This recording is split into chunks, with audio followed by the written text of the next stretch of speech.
Ok, repasemos un poco de CSS.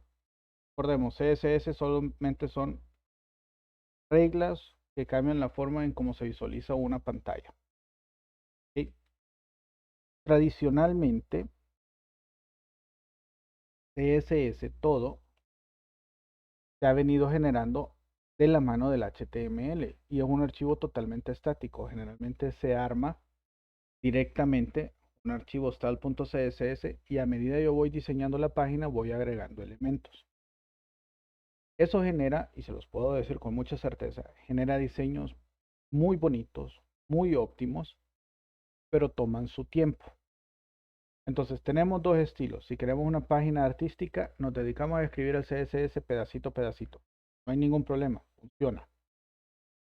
Pero ya en un ambiente empresarial, digamos que ustedes toman su carrera y los contratan como UX designers o UI designers o UI engineers o user experience engineers. Acabo de decir exactamente lo mismo con diferentes títulos, pero eso es lo que buscan las empresas. Y cuando buscan eso las empresas lo que quieren es, mira, necesito crear una nueva feature, una nueva característica de mi producto. Ahora mi producto, pongámosle un producto X, se encarga de darle servicio a los taxistas para poder encontrar clientes y rutas preordenadas de punto A a punto B. Entonces necesito una experiencia de usuario que le brinde valor a este tipo de mercado. Condiciones, ellos se lo van a dar un teléfono en la mano, la información tiene que ser visible. Si les pongo la información muy chiquita, van a ponerse el celular enfrente de la cara y estando manejando con ese celular enfrente de la cara, lo único que van a producir son accidentes. Entonces, todas esas consideraciones van. En un primer lanzamiento, pues podemos hacer algo sencillo con CSS, pero a medida el producto va creciendo y las necesidades se van aumentando y llegamos a una cadencia. ¿Qué significa cadencia? Cadencia es un ritmo, es decir, todos los viernes de todas las semanas yo voy a ir lanzando nuevas funcionalidades en el aplicativo. Así mantengo la expectativa y los clientes van viendo nuevas funcionalidades o mejoras al mismo aplicativo. Entonces va sintiendo que va evolucionando. Llamamos aplicativo una página web, ¿verdad? Por tanto, esa rapidez y esa cadencia requiere de que ustedes no les dé tiempo de estar diseñando línea por línea cada pedazo. ¿De acuerdo? ¿Ahí estamos claros? Entonces, para suplir esa necesidad, hay herramientas que ayudan a que esos elementos básicos o componentes atómicos de un diseño sean fáciles de reproducir con el menor esfuerzo posible. O sea, nosotros estamos acostumbrados, me ponen a hacer una investigación, ok, empiezo a ver las páginas, copio el párrafo, pego el párrafo, voy a otra página, copio el párrafo, pego el otro párrafo, medio reviso de que no se hayan ido enlaces o referencias de las páginas, veo que todo concuerde. Y eso es lo que generalmente hacemos. Y se nos olvida poner las referencias bibliográficas y entramos en plagio. Hay que poner las referencias bibliográficas. En CSS funciona lo mismo. Hay componentes que son repetitivos, que se usan en una página o en otra, un componente o en otro componente. Digamos que quiero una paginación. En todas las páginas del sitio, la paginación se tiene que ver igual.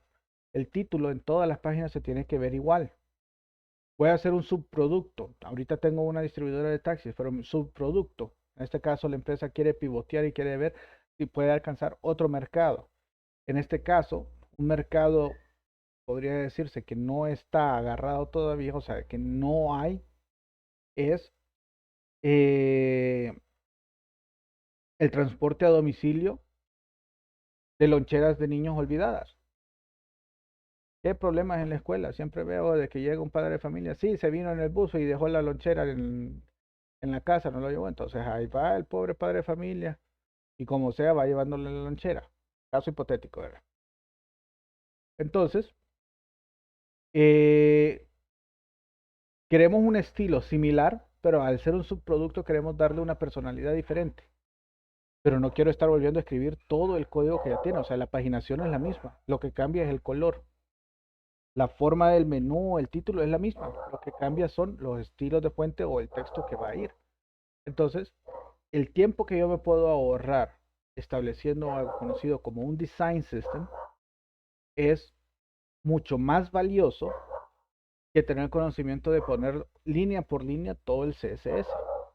Hasta este punto se comprende lo que se quiere lograr con un precopilador de CSS. Vamos a ver. Preguntemos aquí. Alicia, entonces, para usted, en sus propias palabras, ¿qué sería un design system?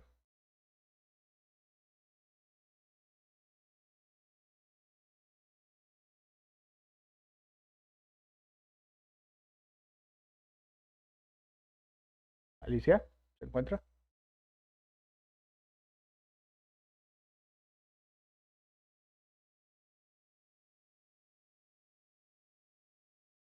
Ok, se nos movió Alicia. Vamos a ver. Gerson, para usted, ¿qué sería un design system? Lo que como estaba diciendo que el CSS es más complejo, más tedioso a trabajar solo y hacer general C por propiedad y todo eso. Eso sería como un diseño, más como un tema de diseño, la facilidad. Ujú. Prácticamente me permite generar componentes o clases que yo pueda reutilizar sin tener que volver a generar nuevamente todo el elemento. ¿Ok? CSS como tal tiene diferentes reglas y las básicas, las reglas las podemos agrupar. Reglas que modifican cómo se presenta un elemento HTML, es decir, reglas para manipular el fondo, manipular la fuente, manipular el color de la fuente, manipular el ancho o el alto, el grosor de una fuente específica. Todo eso es presentación, ¿ok? Que va a estar redondeada las esquinas o no, que si va a tener sombra o no, eso es presentación. Hay otras reglas en CSS que se utilizan para disposición. ¿A qué me refiero con disposición? Que determina a dónde va a estar ubicado, cuál es el espacio que va a haber alrededor de ese elemento, cuál va a ser el espacio que se puede pintar alrededor de una caja de contenido. Es decir, el texto tiene su cajita. Si yo pongo Orlando Betancourt, la cajita es todo alrededor de Orlando Betancourt, sin espacio. Esa línea va pegando a la letra más alta, a la letra, la orilla de la letra de la izquierda y a la orilla de la letra de la derecha. Entonces, ese contenido, esa caja de contenido, va a determinar el ancho, no va a determinar el ancho, a tener un espacio adicional, llamémoslo padding, va a tener una línea que delimite el border, o va a tener un espacio entre y el otro elemento sin pintar, o sea que no se le pinta el background, no se le puede pintar el background. Entonces a eso se le conocen como reglas de disposición. ¿Cómo vamos a ubicar?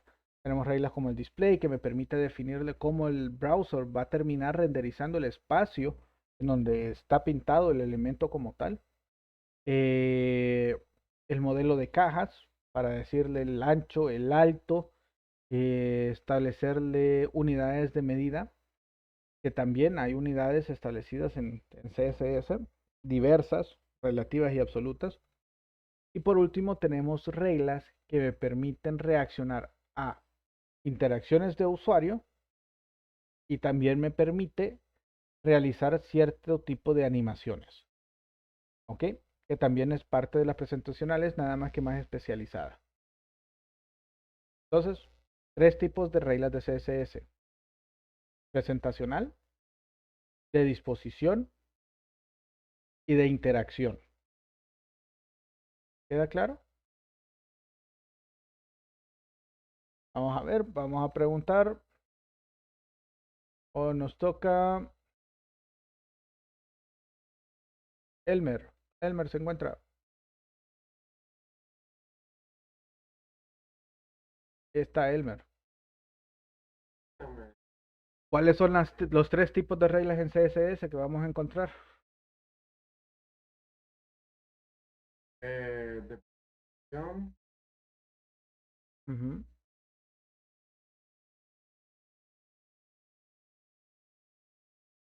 De interacción. Perfecto. Correcto. Ok. Entonces, para aplicar todas esas reglas, el navegador necesita saber a qué elementos se le debe de aplicar. Vamos a ver aquí una pregunta. ¿Cómo le digo en el CSS al navegador qué elementos debe de aplicársele las reglas establecidas? ¿No tiene un nombre?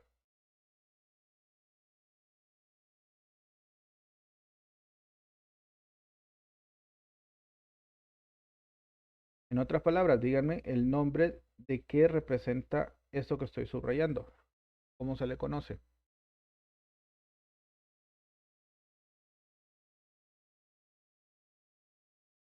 ¿Perdón?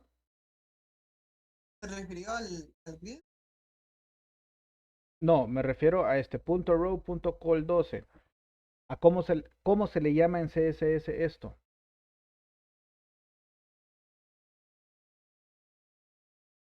Al grid. No, no, el grid es un concepto. Estamos hablando de vocabulario puramente de CSS.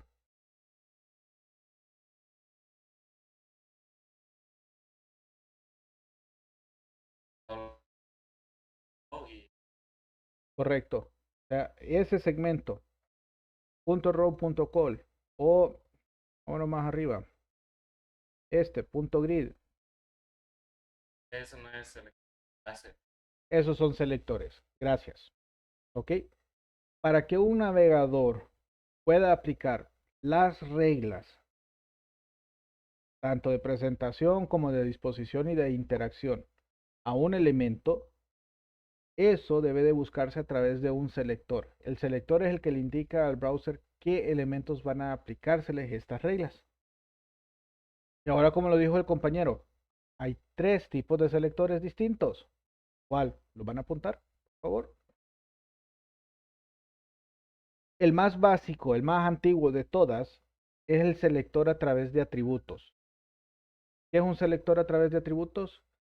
No le pongo un punto, no le pongo un hash, simplemente es el nombre de un elemento HTML válido. O sea, quiero aplicarle a todas las imágenes image. Ese es mi selector de atributo, ¿ok? De elemento HTML.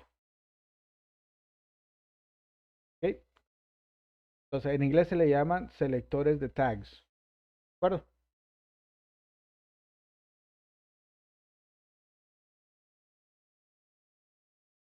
Luego, lo interesante de los tag selectors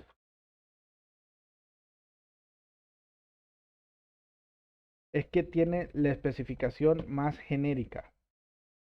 ¿Qué se refiere? Que va a tardar un montón, por así, un montón, porque tiene que recorrer todo el árbol de elementos para poder asegurarse de que todas las imágenes tengan esto. Si nosotros ponemos el mouse encima, esto nos ayuda bastante. Visual Studio Code nos ayuda a comprender más. Si ustedes observan la cajita que me aparece ahí, me dice que el selector es image, es una etiqueta. Y ahí va la especificación 001. Para que el browser no genere algo llamado Flickr, este 001 es lo que más debemos de evitar, que es lo más genérico de todo. O sea que tiene que, cada renderizado que hace, va a leer toda la estructura para buscar todas las etiquetas image y aplicarles esas reglas.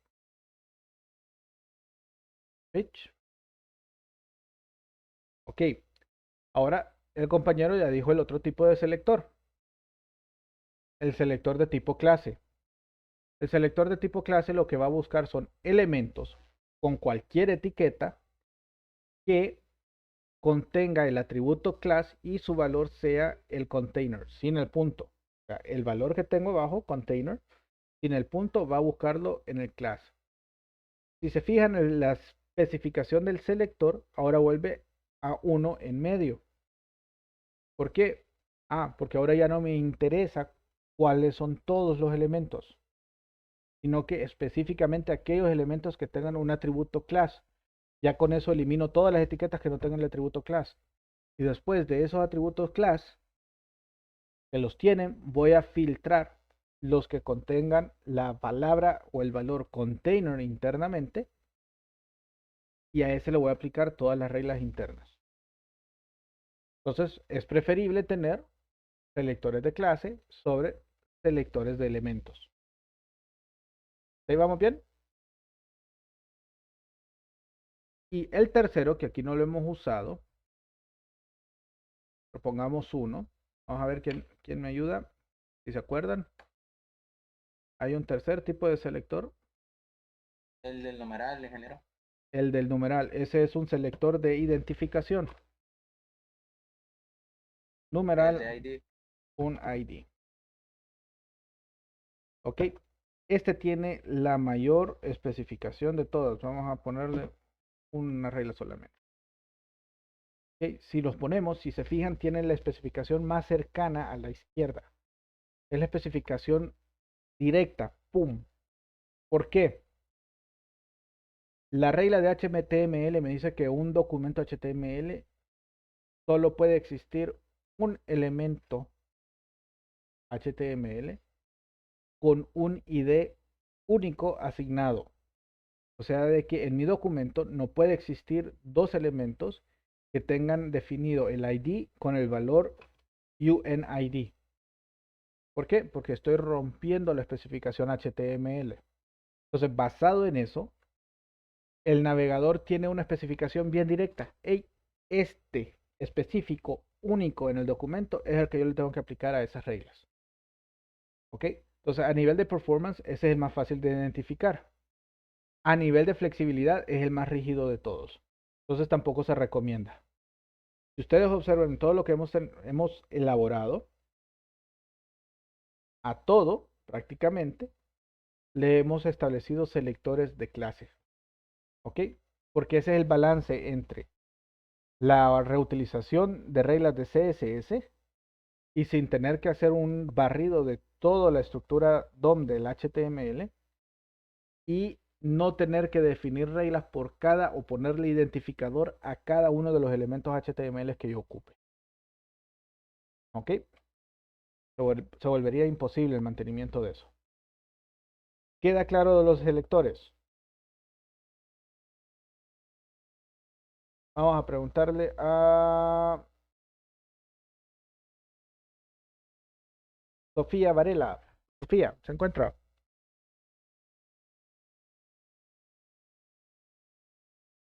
¿Cuáles son los tres tipos de selectores que tenemos?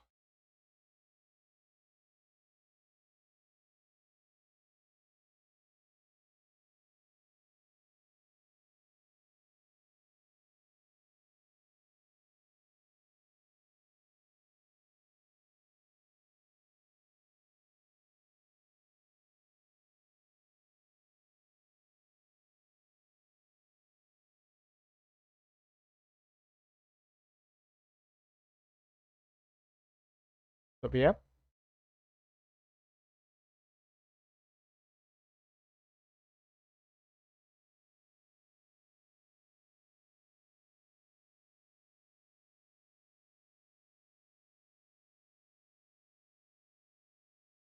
Ok, nos ayuda. Vamos a ver.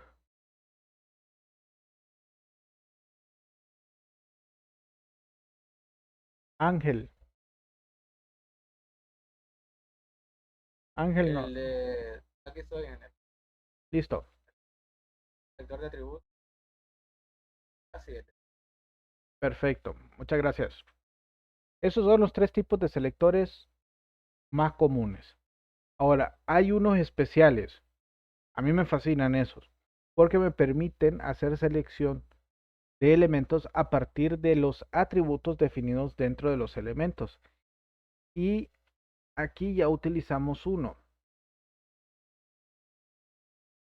Vamos a ver este selector de la línea 46, que lo vamos a tener aquí arribita, si no me...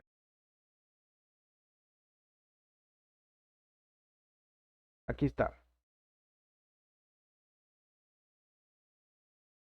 Si observan, la especificación sube. O sea, es mucho más específico que el selector de clase, pero sigue teniendo que hacer un barrido. Entonces, no llega a ser parte de los valores que están totalmente a la izquierda, sino que quedamos en medio. Este selector, ¿qué significa? Todo lo que yo establezca en un selector entre corchetes me va a solicitar que internamente yo le ponga el nombre de un atributo, o sea que va a buscar un atributo. En este caso el atributo que está buscando es el atributo class, y el asterisco igual lo que me está definiendo es de que contenga, que el valor de ese atributo contenga el valor de texto que estoy estableciendo entre comillas. Es decir, va a buscar todo aquello que tenga el atributo class y tenga call guión en medio. ¿Queda claro? Ok. Todavía aquí no hemos visto lo que serían pseudo clases. Las pseudo clases es otra parte de los elementos en HTML, perdón, de las reglas de CSS que generalmente se utilizan para establecer interacciones.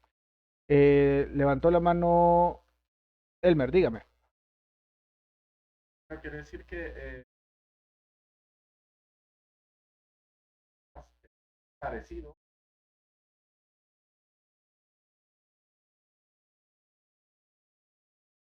Es correcto. Es por ejemplo, los CSS no solamente están diseñados para trabajar en, podríamos decir, en media screen, o sea, no solamente funcionan los CSS en pantalla. Si yo no le establezco un media en el link, vamos a ver, por aquí estaba el index, veamos el index. O sea, si yo no le establezco un media al link que estamos creando en el archivo HTML,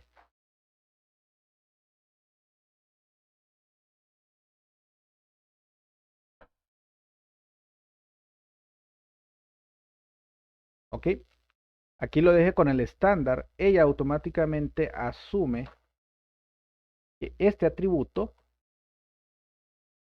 media va a ser igual a screen, que automáticamente, pero yo puedo definir, estos se utilizan en bastantes sistemas,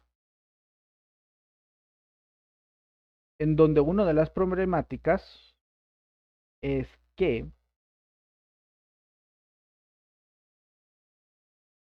cuando queremos imprimir una página web, digamos que yo tengo un blog, yo quiero imprimir la página web sin el montón de detalles, sin el footer, sin el header, sino que se mira como que si fuera un documento que está diseñado para imprimirse en papel. O sea, tiene otro diseño. Yo puedo establecer esto, Media Printer. ¿Ok? ¿Qué va a hacer esto? Que ese archivo styleprint.css únicamente se va a cargar si el browser detecta que lo que se está haciendo es imprimir ese documento HTML. Entonces va a ignorar el que tiene Media Screen por completo y va a utilizar el de Media Printer. De esta forma yo puedo configurar y establecer tamaños basados en un artefacto, en este caso un papel físico. Entonces yo le puedo dar medidas en centímetros, medidas en pulgadas, que cada contenedor que yo considere adecuado sea el tamaño de una página. El diseño cambia. ¿Ok? Entonces, basándonos en estos elementos, el CSS es bastante versátil. Entonces yo puedo establecer reglas específicamente para el printer. Por ejemplo, yo puedo decir, ok,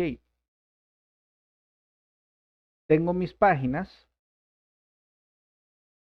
y yo voy a tener algo llamado containers, ¿cierto? Que teníamos un container.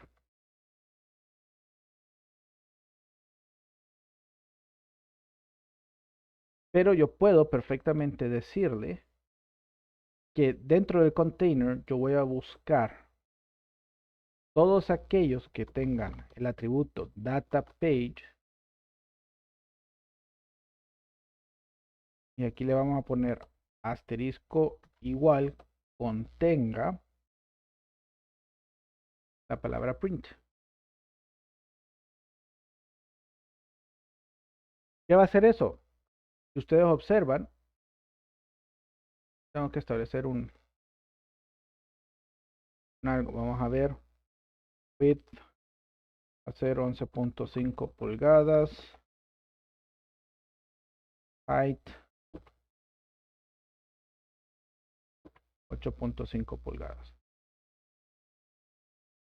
Ok, este es un tamaño A4.